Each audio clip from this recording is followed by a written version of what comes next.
قیمتی اور نازک قسم کی کراکری کو پیک کرتے ہوئے یا الماری میں رکھتے ہوئے ہر دو پلیٹوں کے درمیان کاغذ رکھیں۔ اس طرح ان پر نامعلوم خراشیں نہیں پڑیں گی۔ اگر پریشر کوکر کھولتے ہوئے اس کے اندر کا گرم مواد آپ پر گر جائے یا کہیں سے بھی تھوڑی بہت جلد جل جائے تو آپ صابن کی جھاگ اس کی جگہ پر لگائیں، حتیٰ کہ آپ کو سکون محسوس ہونے لگے۔ مٹروں کو ابالنے کے بعد فوراً ٹھنڈا پانی اگر ان پر ڈال دیا جائے تو ان کی سبز رنگت بہت خوشنما رہتی ہے۔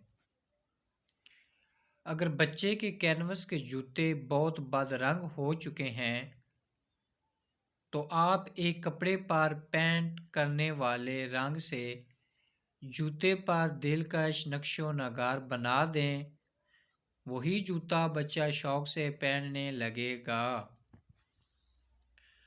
اگر ڈاک کے ٹکٹ کسی جگہ پڑے پڑے آپس میں چپک گئے ہیں تو ان کو علیحدہ کرنے کے لیے فریج میں رکھ دیں، کچھ دیر بعد آسانی سے علیحدہ ہو جائیں گے اور ان کی گوند بھی قابل استعمال ہوگی۔